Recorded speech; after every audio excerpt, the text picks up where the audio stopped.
Welcome back to part 2 of Module 10, Lesson 4, where we're continuing our study of box plots, also known as box and whisker plots. A box plot is defined as, actually it says it uses a number line to show the distribution of a set of data by plotting the median, the quartiles, and the extreme values. The extreme values, also known as the extremes, are going to be the greatest and least values in your data set. So let's get some highlighting going on here. There's your box plot. And then right here we have our definition of our extremes, which may or may not show up on a vocab quiz. And this says the extremes, quartiles, and mediums are referred to as a 5-number summary because you've got the 3 quartile numbers, Q1, Q2, and Q3, plus your 2 extremes, your maximum and your minimum. 3 plus 2, that is equal to the 5 numbers. You can see on this line plot here, they've made an example. Your middle number is your median. The middle of your lower half is your Q1. The middle of your upper half is your Q3. Your upper extreme is your maximum number, and your lower extreme is going to be your least number.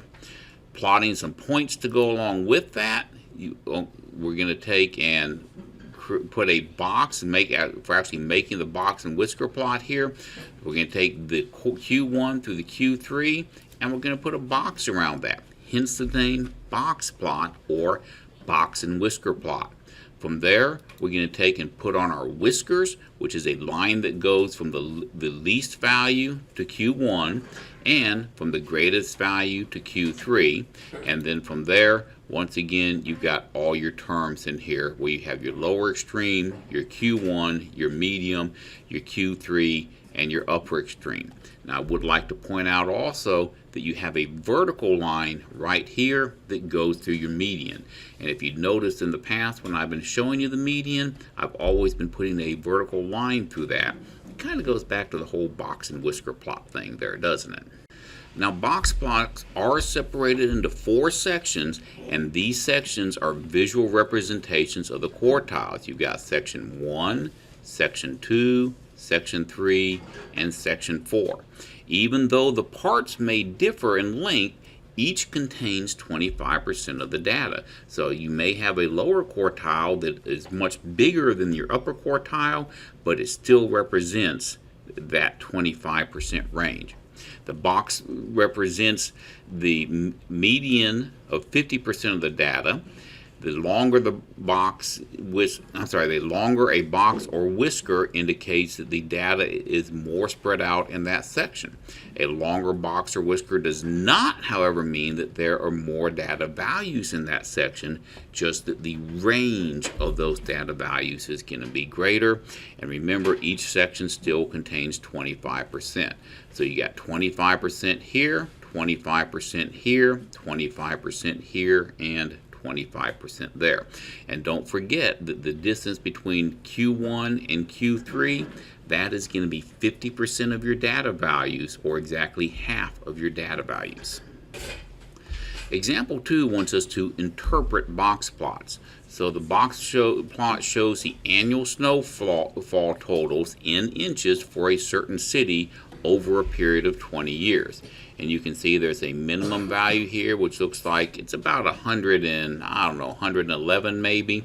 Your median value would have been about 162, and your maximum value, that would have been about, let's see, 248 maybe. Your lower quartile would have been about 142, and your upper quartile, that looks like it's going to be about 197.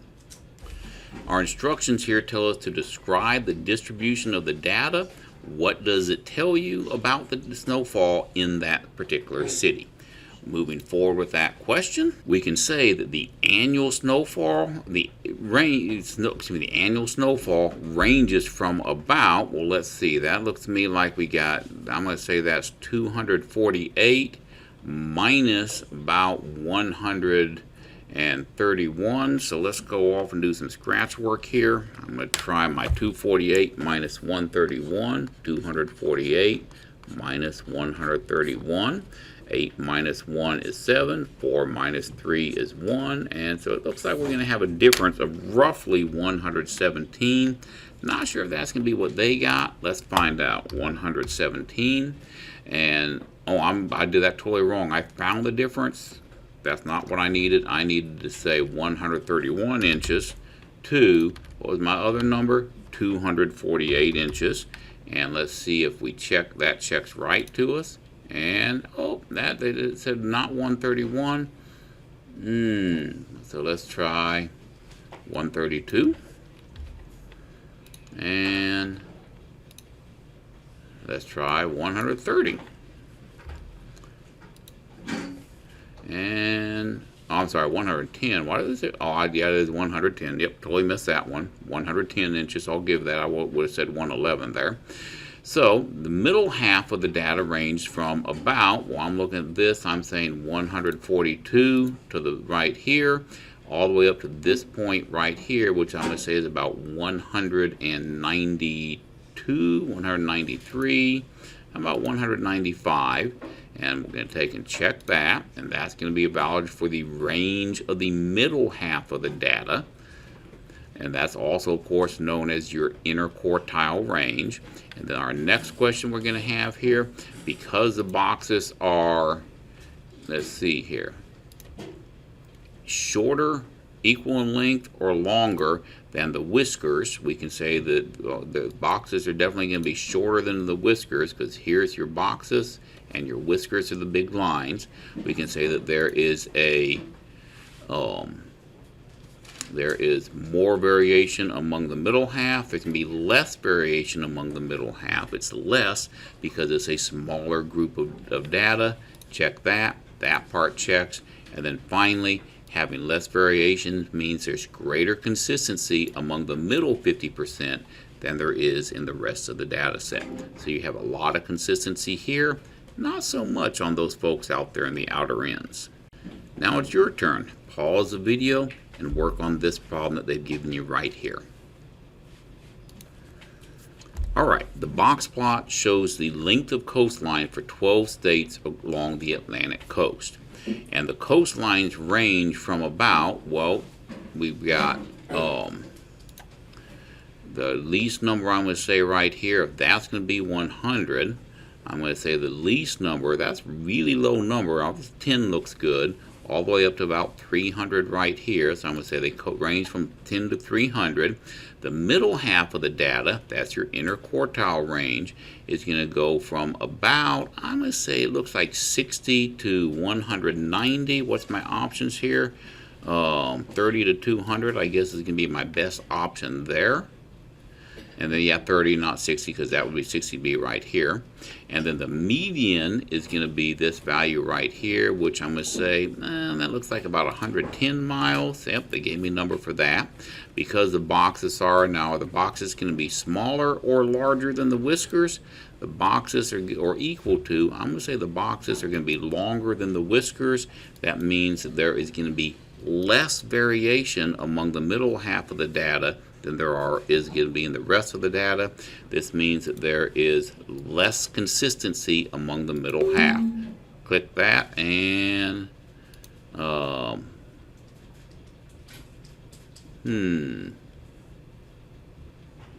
more variation. Yep, that would make sense. It would be more variation among the middle half. Less consistency means more variation. Then with that, we have solved that problem. Example 3 brings us to the last thing we have to practice doing, which is constructing our own box and whisker plots. And this is the easiest thing in the world to do if you just take the few minutes to learn how to do it. So for the problem they've given us, they say the table shows the recorded speeds of cars traveling on the county road. And you've got some slow pokes running about 19 miles per hour, and you got the speed demon here running about 40 miles per hour. It wants us to construct a box and whisker plot and then describe the distribution of the data.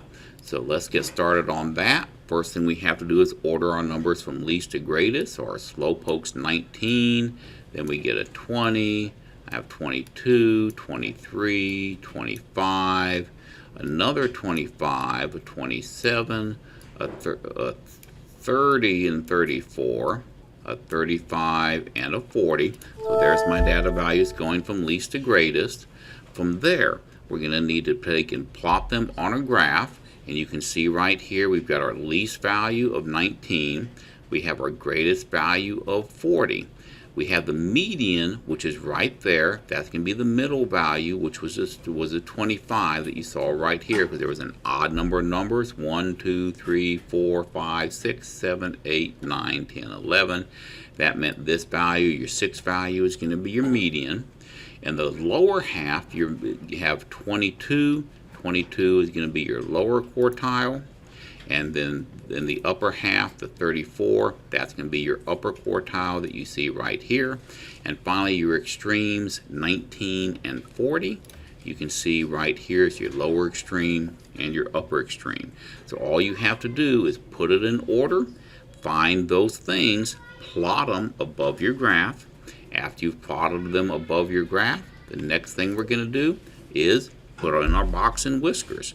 So we can take and move through the slides to complete the box plot, add a title to the box plot, then draw a box around the first quartile at point B. So the first quartile is point B, and then the second quartile is going to be point D. So that's where we're going to take and draw our box around, and when we do, it's going to look just like that.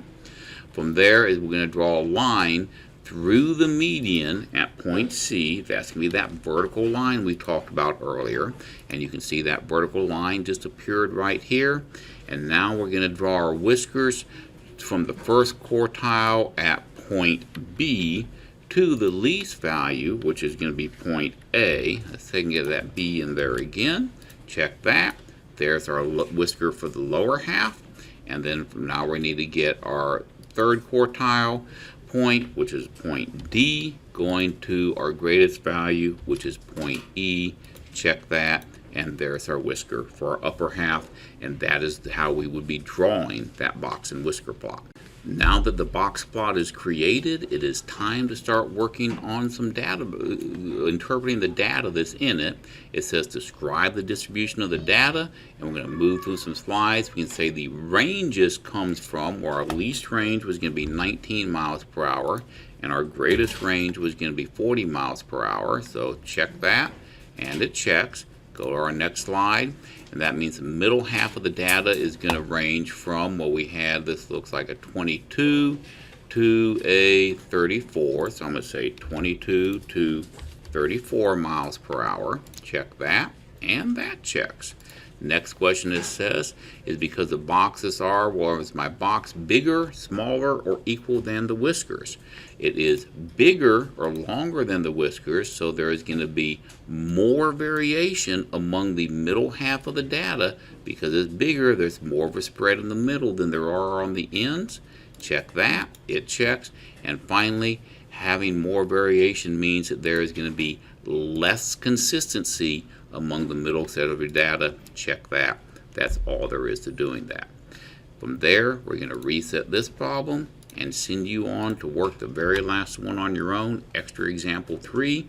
Plug your way through it, and I'll get with you in a moment. So for extra example 3, we're looking at a table that shows the cost of video games on a sale rack at an electronics store.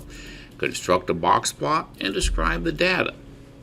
So we've got the information right here, and first thing we're going to really need to do before we can construct our box plot is we need to go ahead and order that data set from least to greatest. So I'm going to make my screenshot here. I'm going to move over to my scratch paper, and I'm going to paste that data set in. So I've got my data set here, and I'm going to start ordering it from my least to my greatest. I'm going to have, let's take a look here. I've got my least number is going to be 15, which there's going to be 2 of them. Knock out that one and that one. Next I have a 17, and then I have an 18. After the 18, it's going to go to 20 and 20 again. After that, I'm going to have a 22 and then a 25, 22 and 25, and then I'm going to have a 27. I'm going to have a 30 and another 30. So there's my 30, my 27, and my 30. That gives me 1, 2, 3, 4, 5, 6, 7, 8, 9, 10, 11 data values. And on my number line, I have to have a number line that's going to start from the 15 right here.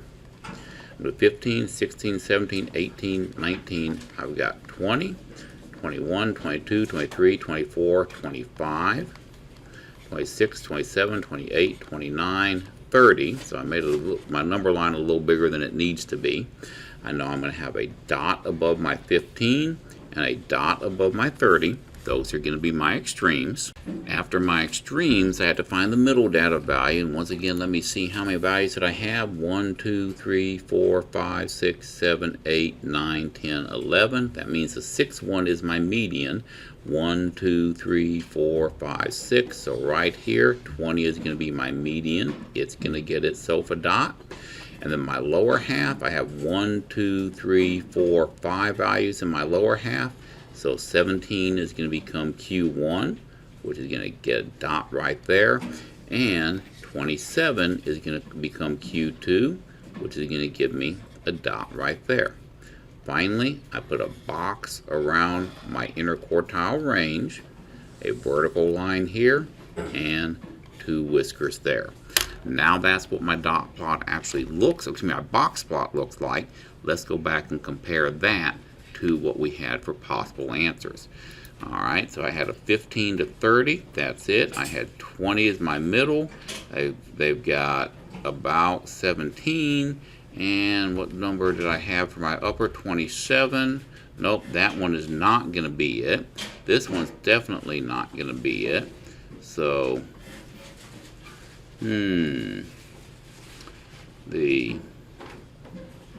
Actually, I think A is as close as it's going to get. Yeah, it's 27. That would work there. So A is going to be the correct answer there. That part checked. And now we need to take and answer the questions. The cost ranges from, well, going back to my plot, 15 to 30. So I'm going to take and put in a 15 right here and a 30 right there. The range of the middle half of the data goes from 17 to 27. So I'm going to put in my 17 and my 27 right here. The median is going to be the 20. I'm going to put in the 20 right here. And because the boxes are, well, let's see, my boxes is definitely going to be larger than my whiskers. So the boxes are longer than the whiskers. There is more variation among the middle half of the data value. And that means that there is going to be less consistency among the middle half than there is going to be in the whiskers. That's all there is to this lesson. Y'all go ahead and stop the video and get busy working on it. I think I've shown you that if you take the time to learn what the terms are, there really is nothing to building a box and whisker plot.